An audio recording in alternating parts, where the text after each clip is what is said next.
What's good? It's Pastor Chris back at you again with Outreach Ministry. I'm here to introduce our guest in the studio with us this evening. His name is Ryan Carson. Tell us a little bit about yourself, Ryan. I'm from Memphis, Tennessee. Graduated from Central High School. Attend Middle Tennessee State University now. Okay. Major political science. Okay. He wants to be a lawyer. For all the single ladies, this is a great man. I just had a few seconds to talk to him or whatever. He's a part of a business fraternity entitled Alpha Kappa Psi. Okay. Just cross, right? Right. Okay, good. Now, Ryan is in the studio with us this evening. We're talking about All I Want Is You. He's talking about what men are seeking in relationships and having another perspective outside of what we already been dealing with. So I told Ryan he can talk about whatever he wants to. I can ask him questions. So it's up to him. But one thing that I want to know first, Ryan, is where are your particular views on relationships?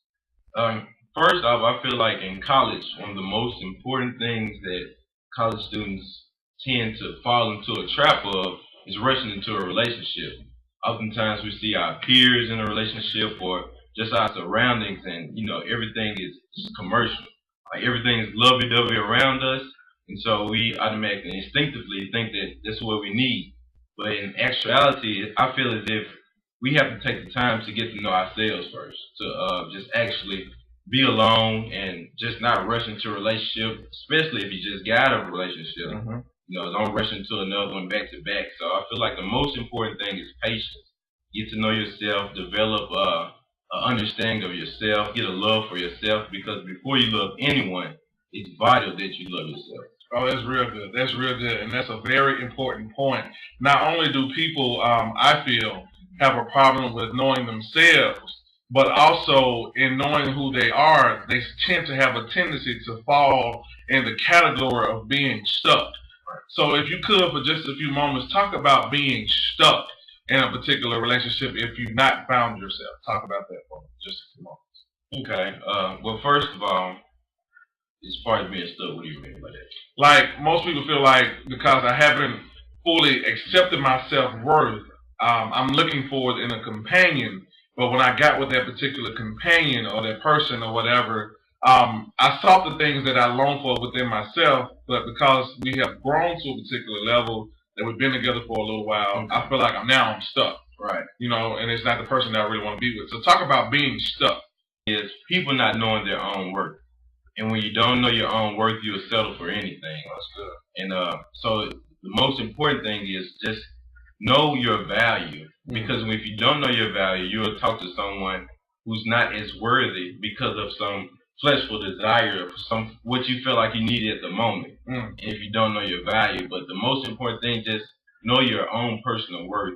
You got to understand that if you're worth more, then you have to wait it out and wait till God sends you whatever it is that's more. You can't settle for whatever's left. That's good. Yeah. And it goes right back to that patience thing that you talked about, or whatever. So my question is to you as a young black man on Middle Tennessee State's campus or whatever, talk about patience that the man needs. Talk about what the male needs or whatever to make sure that he fulfills that particular thing or whatever. Talk about patience. The most, it's a certain self-discipline.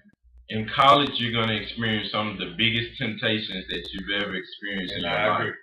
And so the most, you have to develop a self-discipline for yourself. You're going to be constantly and consistently tempted, as far as women, as far as especially if a woman is willing to give you so much for her love.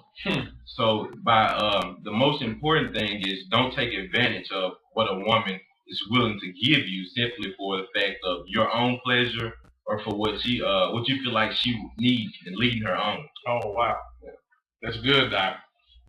So I feel like I believe it's Psalms 139 talks about I'm fearfully and wonderfully made or whatever. And I feel like because of flaws, people no longer find themselves to be appealing, be it male or female, in on college campuses. So could you just talk about, from the male point of view and perspective, of being fearfully and wonderfully made, that man that God has created for you to be, and how you're supposed to set examples, I guess, for other men in this particular Living right is not glorified. It's not glorified on campus. It's not glorified amongst your peers. It's just it's just not glorified. area. So you have to have a certain confidence in yourself, and to know that throughout whatever you're going through, that the person, you're gonna lose people on your side. If you're living right, people, not everybody's not gonna want to be around you. Sure. So you have to just get a self confidence, and once you gain that self confidence in yourself, you don't look towards others for companion or for approval. So that's one of the things I have found. One of the hardest things is just being confident in myself. Okay. And not not going off what my peers believe, or just looking for their approval. Because if you look for their approval, then you're going to recommend that there's a suggestion that there's a man-made heaven. And so you just got to realize who your only true one judge is. Yeah. Yeah. That's good. Now, are there any questions that you just want to bring up that we're just going to discuss? As far as, what do you believe? Because so many times what you see in a relationship, when a man is not ready, he then takes on the title of being childish. Or when he doesn't see fit, it's time for the relationship to start. No matter how long the relationship has been carrying on, when a man doesn't see fit to go ahead, for a man, it's not, a title is not that big. But in a woman's eye, you have to go ahead and make that commitment. Yes, sir. So what do you feel as if, when a man is at that point degraded because he's not ready, or not even not ready, just, see the timing is not right. Right. I feel personally that in that particular area, that it takes, like you talked about, that patience issue. And basically, this is where most men have problems, and I said that in another video, is the communication aspect. And letting people know up front, letting whoever it is that you talk to up front know, and setting boundaries, what takes place. Because the miscommunication, once it starts off wrong, it continues wrong throughout the relationship. So my mindset as a man might be, oh, okay, I'm chilling with her or whatever, and I'm taking my time because I can see the potential that's here. Right. Whereas her mind has already went to the place that this is my future. Okay. So there's a difference, because now I'm dealing on potential where she's looking at future. Yeah. And in future, she has already progressed already the very things that she feels she needs within the relationship, where you are still looking at potentially, I'm getting to know you. Potentially, I'm getting to know, your family, getting to know your habits. I'm getting to know everything about you. When she said, all right, this is the man I want to be with, and this is what I see, so this is what I want, X, Y, Z. But you got to move on this date and do it on this time. But it seems like she's doing it, but we are not doing it. And that's where the disconnect comes in at, whatever in that area. So I believe that the communication starts at the beginning, and it's a process, because if you're not used to communicating or whatever, you got to let that go and work it out with your partner to get to that particular place. But communicate, and learn how to communicate in order to effectively listen to that particular woman, and you have the same heart or whatever, after you all have discussed that particular matter. Yes, sir. Are there any more questions? What do you suggest as far as relationship, besides communicating? What do you suggest that the proper steps you take in becoming a successful relationship? What are the steps you need to avoid, and what are the steps you need to look forward to? Okay. Now before I ask you a question, let me understand something. You graduated high school in 2009, right? Right. Okay, so that means you're a sophomore on campus now? That's correct. Okay, so in your 2 years, your perspective from high school has changed from probably high school to your sophomore year, am I correct? Right. So from where you are, from your sophomore year and me graduating in 2008 or whatever from college, the mindset changed from what we dealt with then to now. Or whatever, we have both perspectives, because you're in school and I've graduated, but the same temptations were there, the same things or whatever has applied. So in dealing with that, I believe first the mindset has to be different. And once again, it's a continuous process to get to that particular place that we're both growing, and I'm knowing what I'm wanting. And once you know what you want, and you're seeking after that thing, and knowing who you are, that's when everything else can collaborate. So I believe the mindset is important, and knowing, writing down, this is what I'm expecting, this is what I'm needing, this is the positive, this is the cons, and basically what you already stated, getting myself together now, so that when I get ready to really go into the area where I'm communicating and doing all this other stuff or whatever, everything begins to flow because I've dealt with those particular areas. It's changed my mind on where I am and where I'm going in it. So that's what I believe. I got you. Another question, as far as affection in a relationship. Oh man.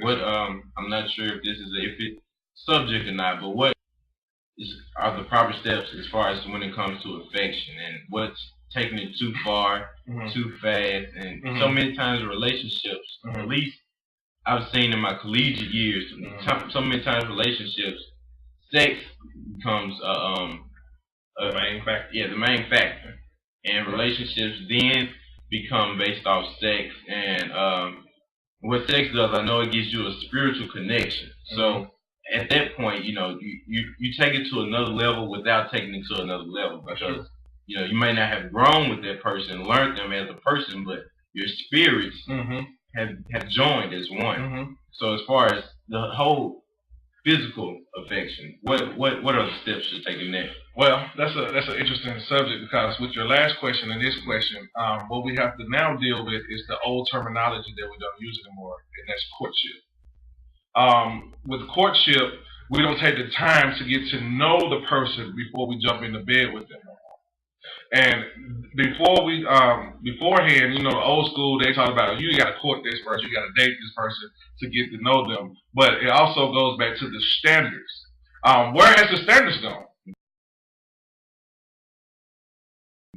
Because with no standards, you're able to do anything.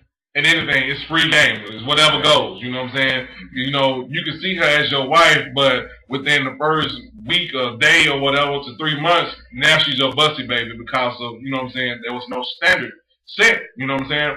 And another thing, this might touch the women's, touch the women's the wrong way or whatever, but because they want the same things that men do, they don't have standards for themselves. Where men want a challenge, but because it's given, the cow is now free.